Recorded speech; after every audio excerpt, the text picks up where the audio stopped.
Welcome to Pat O'Keefe's World of Curiosities, a podcast where we talk about all things mystical, magical, and mysterious.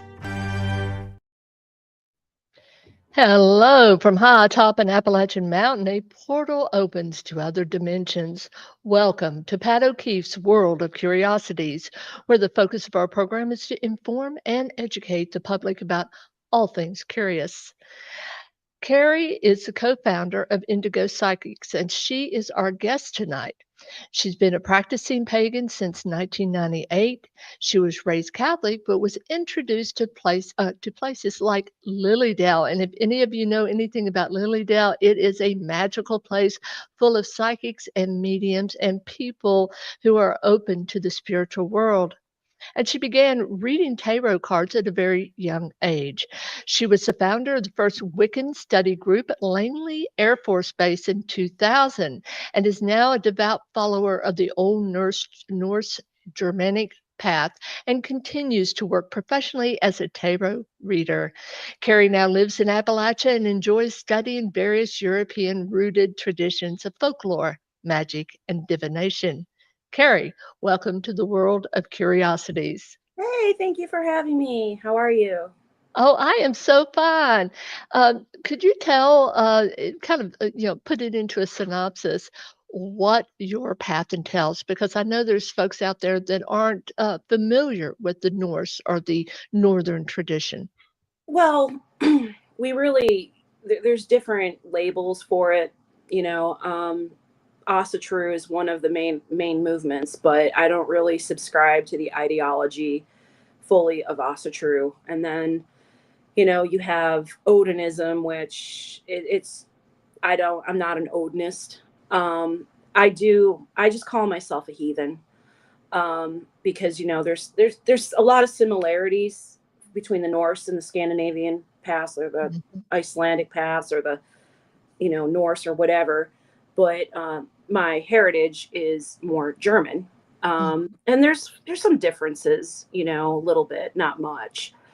But I just love digging into not only the mythos of the Norse deities, but a lot of the old, a lot of the old folklore, including Krampus, the Yule Cat, and that's pretty Scandinavian, and just kind of digging into what those people throughout that part of Europe were into, and a lot of them were, they were tribes, they were a lot of them were wandering tribes, and people think Norse, you think, oh, Vikings. Well, Viking was actually a verb. There were a lot of people who were very migratory, and traditions often blended between tribes. So it's interesting to see how that evolved over the years. And then a good example also is when you compare the Norse with Anglo-Saxon, you know. Um, I just love it. I just feel like I'm more connected to my ancestors when I read into that stuff. And I like working with runes. I do a lot of rune magic, you know. Which is, excuse me, do you do any bone magic? I haven't really dabbled into Sorry. bone magic. I've read about it, studied it, but I haven't really done it. Um, Right. my space is very like limited for practicing. If I had like a, more than just a small apartment, I could have a, bigger setup, but Right. I have something about the equivalent to maybe a small, just family dollar purchased stand for like Right. $2. That's my altar. Well, and people need to know you don't need to Yeah, have a lot of fancy stuff. Whatever, it's really about the spirit. It's not about things. And when someone builds an altar, it's really putting things there that resonate with them, that helps yeah, them to with their with the spirits of or the gods or the god that they are following. But tonight's topic, we're going to be talking about the burning times and talking about the persecution of witches from from the very early times, from about 1481 to now. And there is still persecution. In fact, yeah. now, in certain parts of the world, there are hundreds of thousands of people that are being accused of witchcraft, and this is a very serious accusation. But I'd like to start right now with just going over very quickly the Witchcraft Acts. And the reason I want to do this is we often codify bigotry. We put it into law so that it makes it very easy for us to point at someone and say they are the other, and we have laws on the books in which we will punish those people. And we're going to start here with the Witchcraft Act of 1541. Now we're looking at the historical succession of laws in England, Scotland, Wales, Ireland, and the British colonies. And the reason I'm doing this, for many of us, we do have ties to the British Isles in some way. I mean, at one time, it was said that the British Empire, that the sun never set on the British Empire. So it really did touch many, many areas in the world. So the Witchcraft Act of 1541, good Henry VIII, he wasn't just about about trying to find a woman who could give him a healthy heir, and by heir I mean a male heir. He also was the first to define witchcraft as a so it went from being basically a misdemeanor to a death penalty. And not only that, the forfeiture of goods and chattels. What is chattel? Chattel is simply movable things that you own. In other words, it's not real estate. Now, it also removed the benefit of clergy. Now, what does that mean? That means if a member of the clergy were before then, if they were accused of witchcraft, then they could say, I'm not going to go to the common law courts. I wish to go to the church and be judged by the church. Now, that could be even harsher depending on who was in charge of that particular courtroom, so to speak, or judgment. Then we have the Witchcraft Act of 1562. Now, this is the act against conjurations, enchantments, and witchcrafts. This was actually enacted under Elizabeth I, and it was more merciful because it squarely put this in the common law, and and it wouldn't take the life of a witch or someone accused of being a witch unless there was a loss of life. So just because your neighbor's cow died and they blamed it on you and you were accused in court, you wouldn't lose your life. So which was a huge, huge upgrade, if you But you will, still go from to before. Yeah, this is what I love about look at this. This is fascinating. Now we have indictments, okay, for homicide. And out of 1,158 homicides, 20% of them, almost 21% of them, were said to be from witchcraft. Now compare that to poisoning, only 31 cases. And here's another thing that's really interesting. Of the 157 people accused of homicide by witchcraft, only 9 of them were men, which is kind of average. It said during the entire burning times that 20% of those who were accused of witchcraft were men. So 80% women. Women have always taken the brunt of witchcraft accusations. And then we have the Scottish Witchcraft Act of 1563. And what that did, see, it added on, it wasn't just the witch, but those who consulted with the witch were also to be put to death. I mean, these were serious accusations. We had the Irish Witchcraft Act of 1586, which was largely identical to the English Witchcraft Act of 1562. And if you will remember, it was more merciful, it was in common law. Then we have the Witchcraft Act of 1603. Now, this is an act against conjuration, witchcraft, and dealing with evil and wicked spirits. So now what they're doing is piling on. It's not just about witches now. Now it's about those who interact, if you will, with the spirit realm in any way, which means you could be a medium. and you could be with a what we would call a friendly spirit, a familiar spirit. You could still be convicted of witchcraft and put to death. So it's definitely another layer.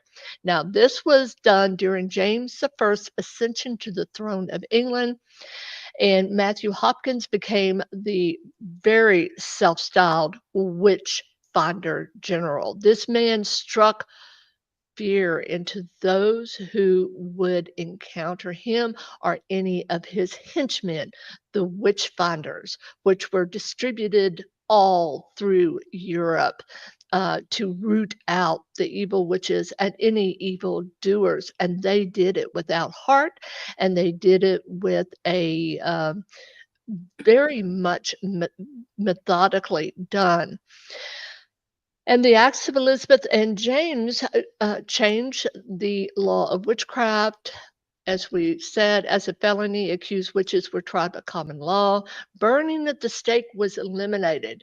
This really is a relief.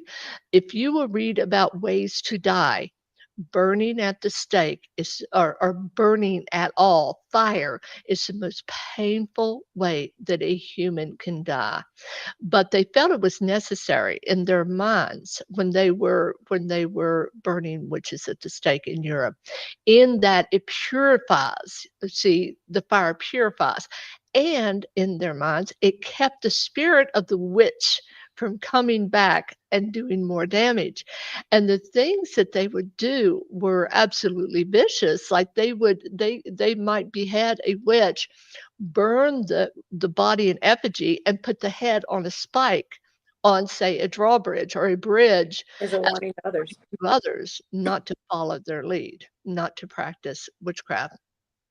So it was eliminated. And then, except for petty treason, most people were hung now instead. All right. So you could still be burned, but only treason to the country in some way. The Witchcraft Act of 1603 is used in the British American colonies. Now, this is really interesting. We've always heard about William Penn. We're talking about Pennsylvania here. There was a court case, a Margaret Matson, and she was defended by or acquitted by William Penn. So there's a lot to be said for this gentleman after her trial in Philadelphia in 1683. So we move on. Witchcraft Act of 1649, enforcement and extension of the Witchcraft Act of 1563. This ratified the existing Act of 1563 and extended it again to deal with consulters of evil and familiar spirits. And that could mean the death penalty. So again, it's just adding on. You're going from consulting spirits to even familiar spirits, okay? Those of your grandmother. Just if you heard her voice, keep it to yourself during that time. Women had to really, really oppress, and men who had gifts, oppress those gifts in order to put it bluntly, keep breathing. And then we had the Witchcraft Act of 1735. We finally, most people had grown out of this idea that there were all these women just sitting there, and men, 20% men, who were just killing people left and right by witchcraft. Now, this was like earth shaking. The penalties changed. The penalties replaced for the practice of witchcraft with those who, and I love this, the pretense of witchcraft. In other words, if you had someone that called themselves a witch, they were no longer immediately thought of as a true witch that would be lobbying like a death hex at their neighbor, right? It was a pretense. So now they were looked at as vagrants or con artists because there were a lot of very poor people who may do a poultice for someone, or who may, work with somebody with the health, love, family, whatever it may be, using herbs and natural things around them, the air above them, the sun, whatever it is they had to work with. So now, see, it's changing. It's like a PR campaign. It's went from the omnipresent, powerful witch to you're a bum and a vagrant and a con artist. You see, Mhm. neither one is a winning combination for practitioners of any ilk. Now, I love this. Wow, for the whole of Great Britain, the 1563 and 1604 English acts were repealed with the enactment of the Fraudulent Medium Act of 1951. So no longer were you thought of as a witch, and you could be put to death, et cetera, or even given penalties for this. Now it went into the realm of law. So we have the Fraudulent Mediums Act. So now we have basically the government looking to see if what you're providing is fraudulent. And then the 1951 Act was finally appealed on May 26, 2008, and now it's really looked at as business practices and whether someone is taking advantage of someone else, whether someone really doesn't have talent, and we're going to talk about that today. It never seems like that person may be taken to task. But I wanted to go over those, and I'm going to hand this over to you so that you can give some comments about what you've just heard. And I know you already know this history. Yeah. And as you were going on into the later part of what you were saying just now, it's like I'm thinking about the Commonwealth of Virginia right now, to be a tarot card reader, soothsayer, healer, spiritualist, et cetera, you got to buy a permit from the state. It's like $1,000 a year. And I think they're talking about raising that. There was, and correct me if I'm wrong, I should have brought up this article not too long ago. I think it was like last year or the year before. There was a lady who wanted to open an occult shop in Pennsylvania. Mm-hmm. And she got some guff from the local sheriff about that. You know, Las Vegas, I think if you want to be a reader on the strip, I think you got to buy a permit. So it's still getting into business practices. Mm-hmm. You know, to be a professional reader, a lot of these sites, including ours, for entertainment purposes only, right? Mm-hmm. So, I mean, there's like a huge liability to even have a business in this field. And now here in the United States, you know, we do have grifters. I mean, we can't deny that we have these grifters. Give me $600, I'll light a candle, bring your lover back.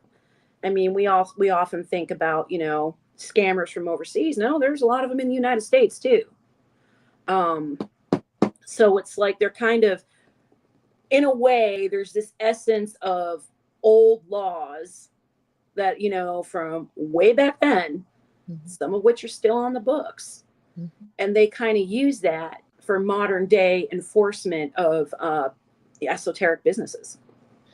Let me mention one thing though. There really are people that can use things like candles in order to create or manifest reality, like bringing a lover back. But I know what you're saying. Those who don't have that ability and are yet, they're advertising it and getting large sums of money for something that they know in the end is not going to manifest. And is it not true, Carrie, that these people we don't like? We Most don't. people who are true practitioners, it's hard to have warm and fuzzy feelings towards them, is it not? It is very hard. Yeah. Now, I know people that, they'll have an Etsy shop, they'll sell spells, whatever. Mhm. But they tell you the results aren't always guaranteed, man. This is That's what right. you want to do, we can do this. But there's no guarantee, right? Mhm. Because free will. Mhm. You know what I mean? You have to understand magic. And what I tell people, I'm like, why don't you read into how to manifest this yourself? Mhm. You know, um, and if you really feel you need an outcome, try to manifest it yourself. Mhm. Um, all of us know, no matter where our roots come from, there is a pre-Christian history in our Mhm. ancestry. And I saw an ad for it's like a zodiac app, and it was a girl. She's like, how can you tell if you have witch's blood in your ancestry? Buy our app and run your chart and find out. And I'm like, just dig into your roots, man. Dig into your ancestry. You're going to find probably a long line of Christians, sure, but it's pre-Christian Europe, right? For example, they weren't always Christian. You know, we had the Druids, we had, you know, these people who lived in small tribes and had their own customs. They had their gods. Some of them had local gods that were only recognized locally. I mean, they celebrated the solstices. I mean, it was always there. And you're part of that because we are part of our ancestors. We have their DNA. So if you feel you need to turn to magic, try doing it yourself. Look into it. And maybe something's telling you that that's your calling to go back to your roots. That's just my 2 pennies on it. No, I love your 2 pennies, and I agree completely. I will tell you that I saw a study that had been completed the other day, and I found it fascinating because I truly believe in genetic memory. And they were shocked because science has always thought that memories were stored here. This is it. But they have found, you know, in other cells that there's actually memory that is stored in those cells. So it doesn't surprise me. I mean, we are drawn to certain things. I mean, I've always been drawn to the Celts.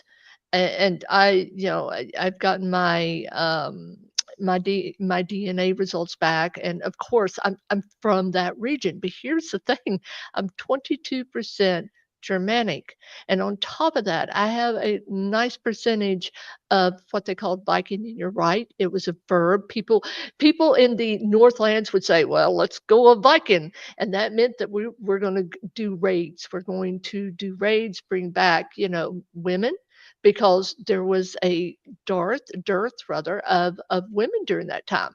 And so one of the reasons they wanted to go was to find farmland, find women, and set up camp. I mean, they were quite willing to blend into the society that they were with, even though they were conquerors.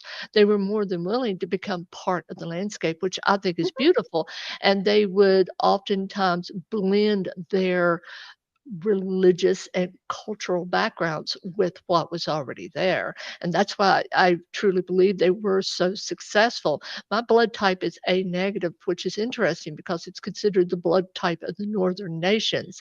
I read that in a book called God's Graves and Scholars, which I found a fascinating read if anyone would like to do that. But anyway, yes, I agree with you. Now let's talk a little bit. Now I know that you know some of the ways that they would test witches during the day.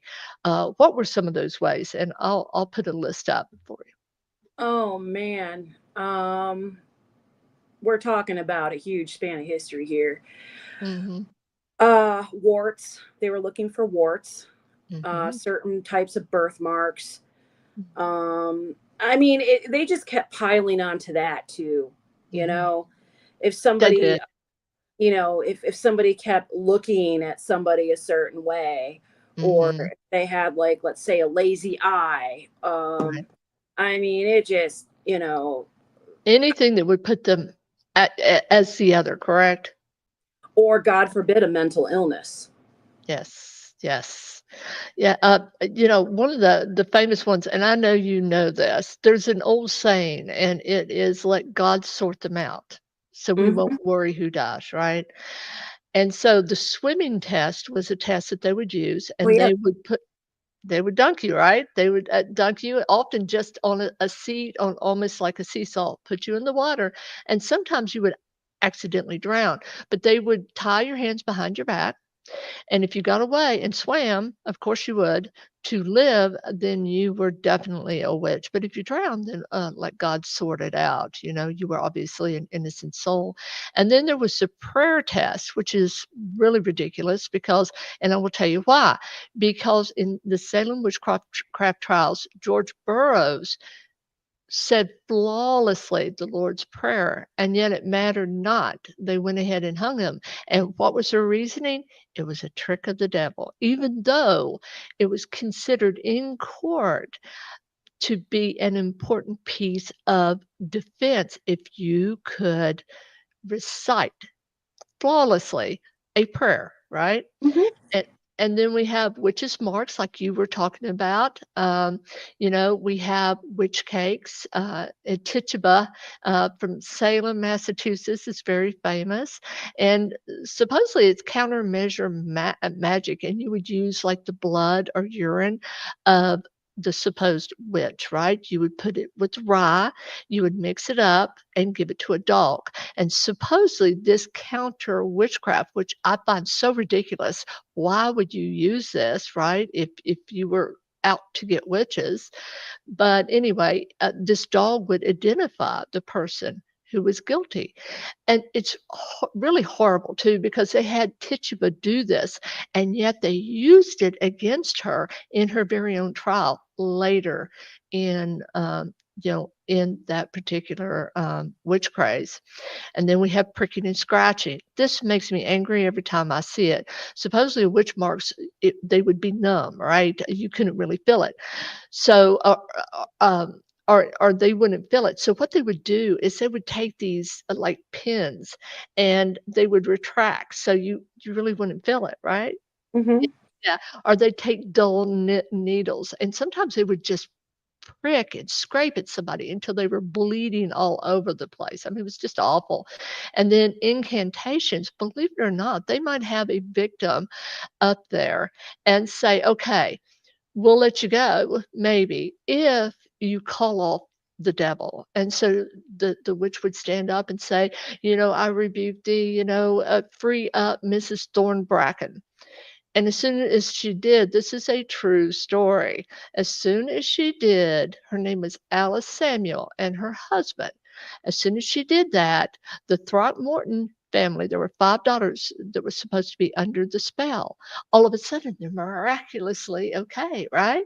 So they drugged the husband and wife and hung them. I mean, it's ridiculous. And then nocturnal visits. Supposedly, the witch can ride you, the hag, right? Yep. And oh, remember Ann Putnam? She was 12 years old, and all of a sudden, this 12-year-old girl in a very misogynistic,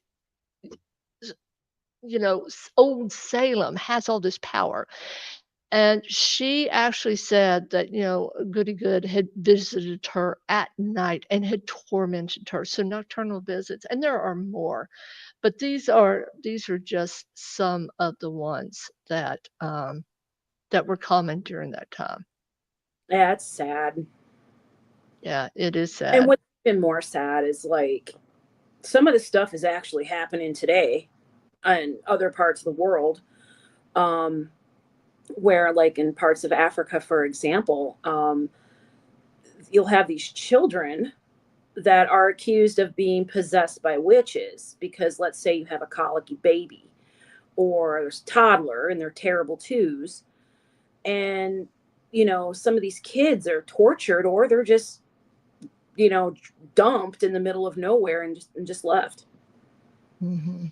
Mhm. And it's scary that that thought, that belief is still out there today in other Mhm. parts of the world. No, I agree. I want to, if I can, this is the first time I've done this, so if I'm not able to, just, we'll keep going. But one of the things that I wanted to share with you, if I can find it, here it is. It's the witchcraft trial of Sarah Good. So I'm going to be sharing that with everyone. Now, Sarah Good was one of the first women to be accused of witchcraft during the Salem witchcraft trials, but this is what I wanted to show you. Now she had a child of 4 years old, and Dorothy was just a child. The depositions accuse her of physically hurting and torturing the girls, a 4-year-old. So the deposition of Ann Putnam, who I would not want to have her karma to pay off in any lifetime, who testifieth and saith that on the 3rd of March, 1691-92, I saw the apparition of Dorothy Good. Now, Dorothy Good is Doris. She's 4. Sarah Good's daughter, who did immediately almost choke me and tortured me most grievously. And so she hath several times since tortured me by biting and pinching and almost choking me, tempting me also to write in her book. See, the book is the book where we sign our souls away, right? In her book, and also on the day of her examination, being the 24th of March, 1691-92, the apparition of Dorothy Good tortured me during the time of her examination and several times since. So this is a baby who is sent to prison. We are talking dungeons. I mean, there's no 3 meals a day here. So she is in jail for 7 to 8 months before being released. And as a result of the experience, she was never the same, according to the book, The Salem Witch Trials. Now, this is from that book. 18 years later, her father, William Good, was to write that she was in prison 7 or 8 months and being chained in the dungeon was so hardly used and terrified that she hath ever since been very chargeable. Now, what does that mean, chargeable? It means that someone had to take care of her 24 hours a day. Having little or no reason to govern herself, by very chargeable, there you go, he meant that financial burden because of that. So this is the reality of what those trials meant. And you're right, the children that are involved. And in these African countries, they're often pointed at. And once they're pointed at, even the parents will forsake them. And you will find homeless children in the streets. Mhm. It's just horrific. Mhm. And it's sad. I mean, there's wonderful organizations out there that have been trying to help those children, and take the orphans of discarded witch babies, quote unquote, and put them in, better environments. But I just, it's just like some parts of history just never died, you know, and it's horrible. It is horrible. I mean, and the thing about, and this continued up until maybe the 1960s, where you could put your wife away for hysteria. Hmm. And, again, it was like a modern day, use of the other, right? Only Hmm. instead of calling her a witch and putting her away, you would say, "Oh, she has the hysterics. She's hysterical, and therefore we're going to put her away." And he could sign her in and take off. Um, have you ever heard of a place called Randolph County Asylum? It's in Illinois. It's a beautiful old, you know, sanatorium or really asylum. And there was a woman, her name was Irene, I think, and she was actually dropped off. She had contracted syphilis from her salesman husband, and it was her salesman husband that had dropped her off in in this place, which Of is, course. oh, I know, and just horrific. And, so but it was the same thing. There's a funny story, and it's really not funny, but there was a couple that actually turned on each other and accused each other of witchcraft. And what's fascinating about it is she ended up hung, I believe is what they did, and he got nothing. Oh my God. Nothing. Even though, the accusations were the same, which I found, was fascinating in researching this. But, yeah, It's so, so wild how, like, throughout history, like, witchcraft was always, like, directed or associated with the feminine spirit. no. Well, it's the feminine power. And, Mhm. I'm not taking anything away from male power. I mean, there's the power of the moon, which has always represented, not always, because there is an Egyptian god that represents the moon that is considered male. So not in all pantheons of gods as we try to understand the universe, but But usually the moon represents feminine energy. It represents, the hidden. It represents the quiet and peace. And we have the sun, which even the Egyptians had the great god Ra, which represented the sun and the power, the male power of that particular, source, which is the sun, which I always find fascinating. Um, but anyway, and to wrap that little piece up, there are people who estimate, and I think this is way too high, that during the burning times that 9,000,000, up to 9,000,000 people lost their lives, most of those women in the Inquisition or the burning times. I think it's less than that, but I don't think it's as low as what like the very, very cautious researchers say, which is between 40 and 50,000. Even though during that time the population was so low that even that would be catastrophic. In one witch hunt, they took out 20% of the women in that region. Let that set in. So that's a lot of people. That's That a lot of is, people. yes, yes. Yes, absolutely, and we have a comment, I'm gonna put it up because I think that's very good. So much of it was a way to suppress and control women. Comment? I would have to agree. Um, I also feel like there was a whole lot of superstition that went into that too, what led to that, you know. Um, it's like the two went hand in hand, and this is kind of what we got. Um, and this is why I'm all for separation of church and state. Mhm. You know, Mhm. No, our forefathers saw that. Look, they came over here on boats getting away from persecution, religious persecution. The last thing they wanted at that time was to say, this is a Protestant country. That's all it is. I've never felt that from the founding fathers. It was more of we're escaping this ourselves, and we want to be more open to living free in a free country, and that includes our religion. a Let's couple see, of our fathers were actually atheist. well, I have read that, but I also know the times and the way that people are raised and how religion, especially during that time, was a very important part of the landscape, and it was part of the reason that they did escape um, their homeland because that's what it was. So I don't know. I agree. Historians argue this amongst themselves. I have no idea. I have my own thoughts on that. Simply being a human being and knowing the influence of society on us, but I also know they picked up and ran. So there is that.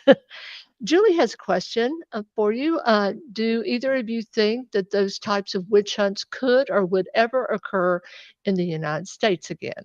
No, no, I don't. And we've come such a long way now. Is there going to be discrimination out there? Absolutely. Like that's, not something that we can control. People are going to think what they think. But over the course of the past 10, 15 years, you also have to look at the progress that we made. When I first entered the United States military, it was 1998. And Wicca had just gotten recognized as a DoD religion not too long before that. So then you got all these other pagan faiths that were recognized. And then you got, especially mine, also True Heathenry. That was one of the more recent ones over the past few years. Then they started making accommodations. Like people of the Norse path, they could grow a beard while being in active service. And then, we also have this beautiful thing called the First Amendment, right? And I really do not think that it would ever get to the level that it once was back then because of federal protections. Um, and also, if you look at the mainstream, the craft, paganism, with, Wicca, all these other esoteric practices, what even if it's, manifestation, it's kind of mainstream now. So even in North Carolina, encountering some of the Christians around here, they've been actually kind of nice.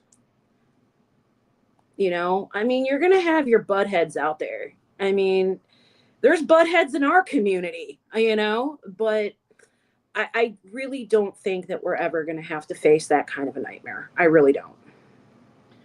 And I certainly hope not. I will tell you that, one of the things that all of us have to be careful of is to maintain our rights, to freely express ourselves. I truly believe that freedom of expression Mhm.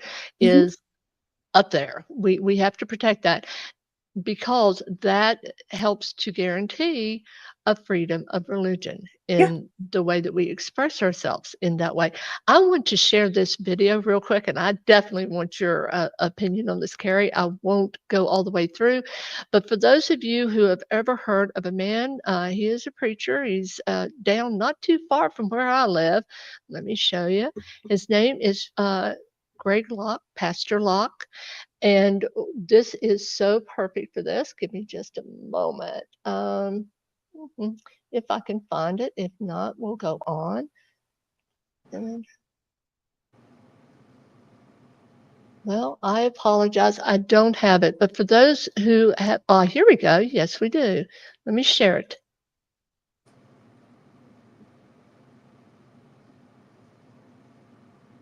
We got first and last names of 6 witches that are in our church. And you know what's strange? 3 of you are in this room right now.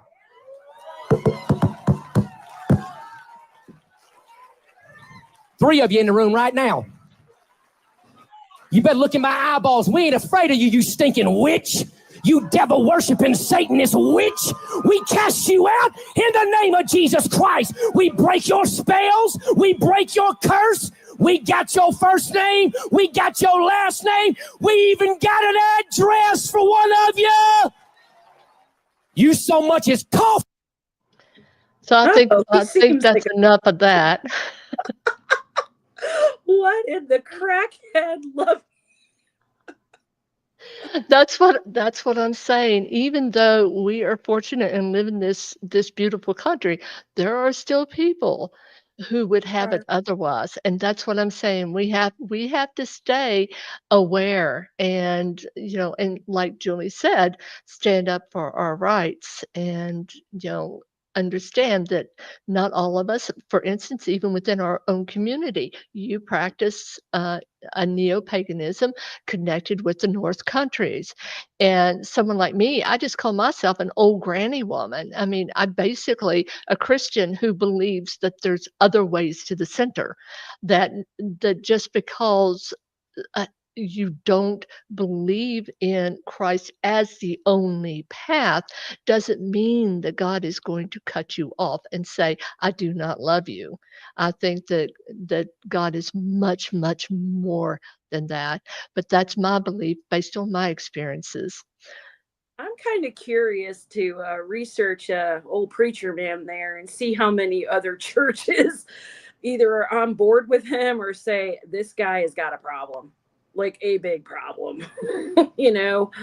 Well, Um, I will tell you, I actually went out and did a little research, found out that he was actually in a tiff with some of his church members, and I forget the entire story, but there was some reason that he was trying to get there first and undermine their, not their personalities, but their reputation. So it was like a reputational assassination attached to this, which I found really interesting, that that is the tack that he would take, that you're a witch, right? wow. Wow. This guy's off his rocker. He is. I mean, and it's scary. The first time I saw that, I mean, it really took me aback, because I live not a whole, and neither do you. We don't live that far from this gentleman. And I want to close out, this section because we're going to go more into the now after this, because we're going to talk about some of the things, some of the issues that we're concerned about as far as right practicing in the here and now. But I wanted to end with this because this is so this will tear your heart out, but it's so apropos to end this particular segment.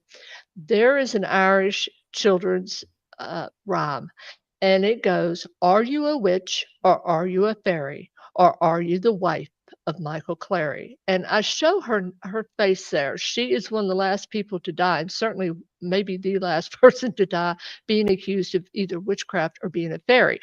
There is something called a changeling in fairy lore, where they will come and get your healthy baby and deliver a sick one of their sick ones in exchange. So they're called changelings.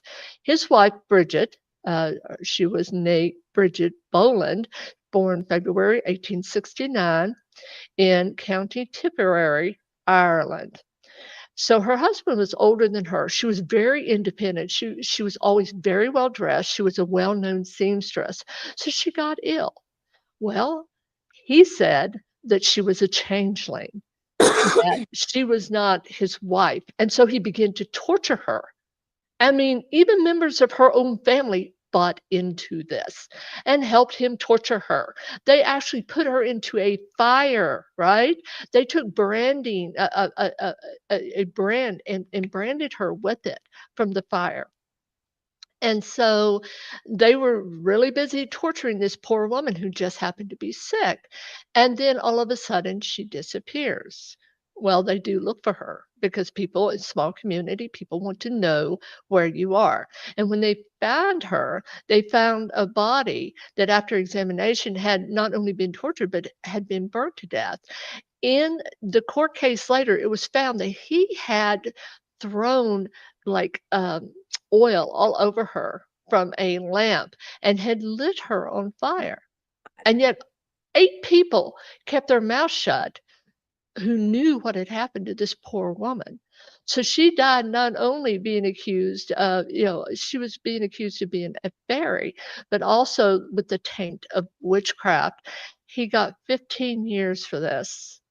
And some of the reasons that they say he might have done this, because it was never very clear, was that she was an independent woman who had her own money and that he was threatened by her. Another is that she was having a secret affair, which there was, from what I read, really no indication of that. So who knows what happened with this woman? But think of this, when she died, it was 1895. That's 15 years before, or 20 years before my grandmother was born. I mean, that close to us. So with that, we're going to leave the past and we're going to come to the present, because I know we're interested in talking about that, Carrie. So I'm going to open that up to you. I don't even know what to say about that. That is just insanity. Again, though, I don't think we're gonna revert back to witch hunts in this country. I really don't. We've made a lot of progress, and religious tolerance. Especially if you work in the federal sector, that is something they don't take lightly. There's been several, court cases, for like Virginia Supreme Court, for example, years and years ago, Wiccan high priestess out of, I think it was somewhere out near Richmond. Correct me if I'm wrong, but she wanted the right to do hand fastings, and she sued the Commonwealth. So I do think that, we are in a time where I think we're going to be okay. I do think that our community, because, we don't have like this higher entity that tells us what we, can and can't do, like the Catholics have the Vatican. We don't really have that higher organization to really kind of police us. So we do kind of have to, quote unquote, look out in our own community too. We have some very good groups out there. We have some amazing people out there that are teaching people, that are mentoring people, doing podcasts, writing books. And you can buy a lot of craft supplies, like in the mainstream now. But we also have this other part of our community too, that our way or the highway. You're not doing it right. We're gonna, and my heart goes out to the Christian witches out there, and that is a thing. you know um those guys get a lot of guff from both sides of the fence, from Christianity and other witches, because they found a certain power within Christianity that resonates with them as well as the craft. um I think it just boils down to, we need to be kinder to each other. And if we see something going on in our communities that does not look good, when it comes to abuse, neglect, stuff like that, or grifters, we need to collectively call that out, and not just, turn the other cheek and try not to pay attention to it, because in the end it makes us look bad. Makes us look bad just like that preacher's looking bad, you know? Mm-hmm. And have discussions about people with people. I'm not saying push our faith on anybody, but people are curious. Have that open discussion of what we are, and who we are and what we're about. And don't judge anybody, for what path they want to follow. Point them in the right direction to resources and stuff. I mean, I think that's kind of how we keep moving forward. Well, what is your best advice that you could give someone that's just curious about, uh, the neo-pagan path? Which I really have a problem with that too, because I feel, and I think you definitely do, that I want to reach back to the ancestors to experience what they experienced as Right. for a spirit.